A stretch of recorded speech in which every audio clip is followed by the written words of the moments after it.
Olá, bem-vindo, bem-vinda, Giovana aqui, dando continuidade ao capítulo 5, Recondicione o corpo a uma nova mente. O que acontece se você tiver fantasias sexuais com alguém?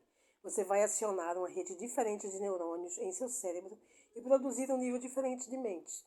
Como antes, se você tiver um número suficiente dessas redes disparadas e conectadas, terá uma representação interna diferente no lobo frontal do cérebro.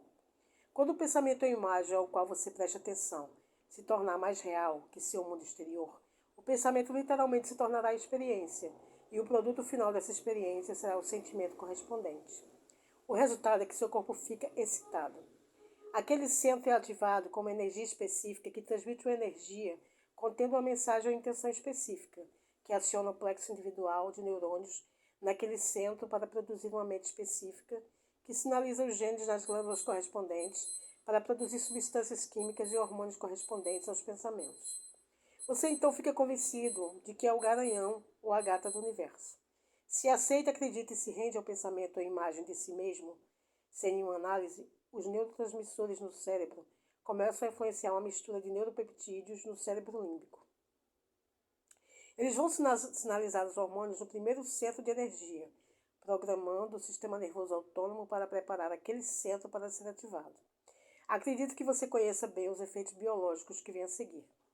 As reações biológicas vão fazer você continuar se sentindo de certa maneira, e você vai ter mais pensamentos correspondentes a esse sentimento. Você armazena energia no primeiro centro e transmite uma assinatura vibracional contendo uma mensagem específica dentro desse centro para o campo de energia do seu corpo. Seu cérebro monitora como você se sente e você gera ainda mais pensamentos correspondentes e o ciclo continua. É assim que o corpo responde à mente e no fim se torna mente. Agora você entende como seus pensamentos condicionam o corpo a se tornar a mente de qualquer emoção que você experimente e como você armazena mais energia no centro de energia correspondente à emoção quando isso acontece.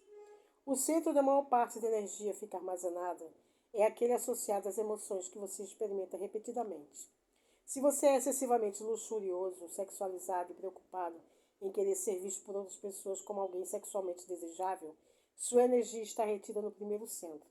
Se experimenta um excesso de culpa, tristeza, medo, depressão, vergonha, autodepreciação, baixa autoestima, sofrimento e dor, sua energia fica retida no segundo centro.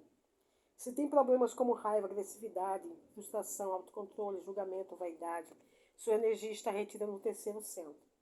Espero que agora você já tenha feito a meditação das bênçãos do centro de energia e começado a sentir como a energia em cada centro pode evoluir para o centro seguinte, aumentando de frequência à medida que ascende. Com o tempo, o corpo se torna a mente daquela emoção. E quando essa energia, como a emoção, é armazenada, ou mais precisamente, quando fica presa em um ou mais dos centros inferiores de energia, o corpo fica literalmente no passado. Isso significa que você não tem mais energia disponível para criar um novo destino. Quando isso acontece, seu corpo se torna mais matéria e menos energia, porque, como você leu, os primeiros 300, baseados em emoções de sobrevivência, encolhem o campo vital de energia que cerca seu corpo. Quero deixar claro que não estou dizendo que você não deve fazer sexo, nem desfrutar da comida, nem mesmo ficar estressado. Estou dizendo que quando você está desequilibrado, é porque os 3 primeiros centros estão desequilibrados. Imagine se os 3 centros de sobrevivência fossem superestimulados ao mesmo tempo. Você pode ver com facilidade como a energia do seu corpo diminuiria com o passar do tempo. Quando isso acontece, não sobra muita energia para crescimento, reparo, cura, criação, nem mesmo para recuperar o equilíbrio. Da mesma maneira, muita gente que se sente desequilibrada pode se retrair e limitar a quantidade de alimento que consome. Digerindo menos alimento, o corpo tem menos energia para se equilibrar. Essas pessoas também podem se abster de sexo por um tempo para permitir ao corpo se restaurar. Durante esse retraimento, também se afastarão do estímulo constante que normalmente recebem do ambiente, inclusive dos amigos, filhos, colegas de trabalho, compromissos e agenda, emprego, computador, casa e celular. Isso ajuda o corpo a deixar de reagir, consciente ou inconscientemente, a todos esses elementos familiares no mundo externo, que elas associam a pensamentos e lembranças emocionais do passado. A técnica de respiração que vou ensinar oferece um meio de liberar a energia presa e armazenada nos primeiros 3 centros. de forma que possa voltar a fluir para o cérebro, de onde veio. Quando você usa a respiração para liberar emoções, essa energia fica disponível para propósitos maiores. Você terá mais energia para se curar, criar uma vida diferente, manifestar mais saúde ou ter uma experiência mística. Para citar apenas algumas possibilidades, as emoções armazenadas no corpo como energia serão transmutadas em um tipo diferente de energia, que transmite uma mensagem diferente por meio das emoções elevadas de inspiração, liberdade, amor incondicional e gratidão. É a mesma energia, ela só está retida em seu corpo. A respiração é um meio de tirar a mente do corpo. Você vai usar o corpo como instrumento de consciência para elevar sua energia, transformando as emoções de sobrevivência em emoções criativas. Quando liberta seu corpo das correntes do passado e libera energia, você tem energia disponível para fazer o incomum, para alcançar o sobrenatural. O corpo como ímã. Ao olhar a figura 5.3, pense em um ímã. Ímãs têm polaridade, é claro. Cada um tem um polo norte e um polo sul. Uma extremidade tem carga positiva e outra tem carga negativa. A polaridade entre as extremidades de um ímã é o que faz produzir um campo eletromagnético. Quanto mais forte a polaridade entre os dois polos, maior o campo eletromagnético que o ímã produz. Você não pode ver esse campo eletromagnético, mas ele existe e pode ser medido. A força do campo eletromagnético de um ímã pode influenciar até a matéria.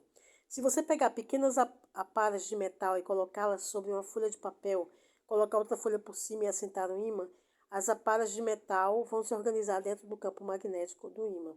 O campo eletromagnético do ímã é poderoso bastante para afetar a realidade material, embora a frequência do campo esteja além de seus sentidos. É o que mostra a figura 5.4. A Terra é um ímã, e como qualquer outro ímã, tem um polo norte e um polo sul, bem como um campo eletromagnético ao redor. Embora esse campo seja invisível, todos conhecemos um meio espantoso de confirmar sua existência. O campo magnético da Terra desvia os fótons do Sol e durante uma erupção solar ou uma ejeção de massa coronal, esse campo desvia trilhões de toneladas de fótons arremessados em direção à Terra em um fenômeno pulsante e colorido conhecido como aurora boreal. Seu corpo também é um ímã. Culturas antigas, em especial as asiáticas, sabem disso há milhares de anos. Seu polo norte é a mente e o cérebro, e o seu polo sul é o corpo, na base da coluna. Quando você vive dos hormônios do estresse, emoções de sobrevivência, ou quando utiliza os outros dois centros de energia de sobrevivência em excesso, extrai a energia de seu campo invisível constantemente. A energia, então, não flui mais pelo corpo, porque o corpo, em modo de sobrevivência, retira a energia do campo e a armazena especificamente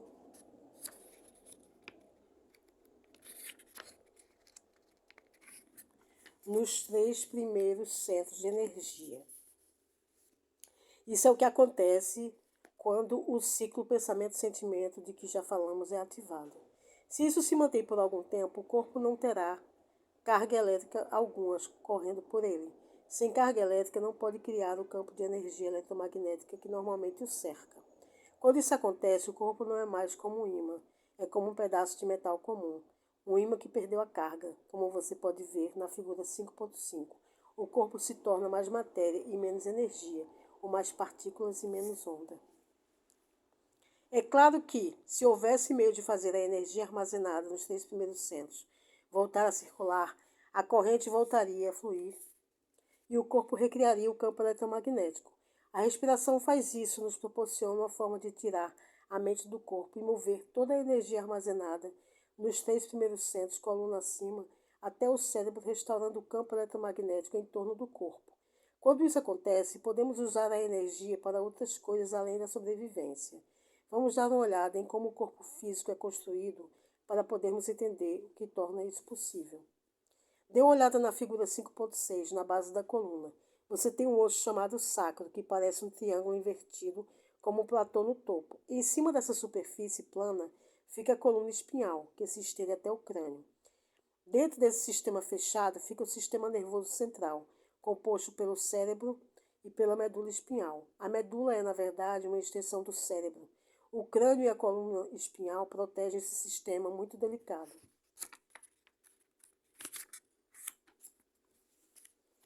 O sistema nervoso central é um dos sistemas mais importantes do corpo.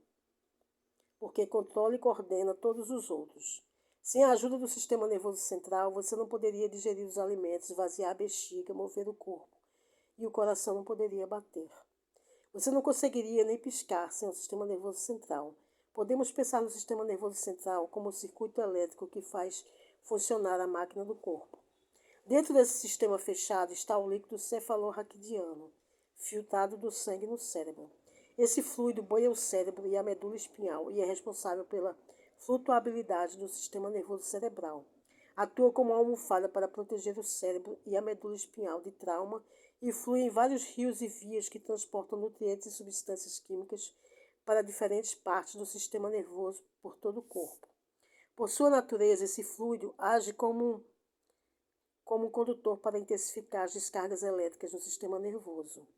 Agora vamos voltar ao sacro. Cada vez que você inspira, o osso sacro flexiona ligeiramente para trás e cada vez que expira, ele flexiona um pouquinho para frente. O movimento é extremamente sutil, sutil demais para você perceber, mesmo que tente, mas acontece.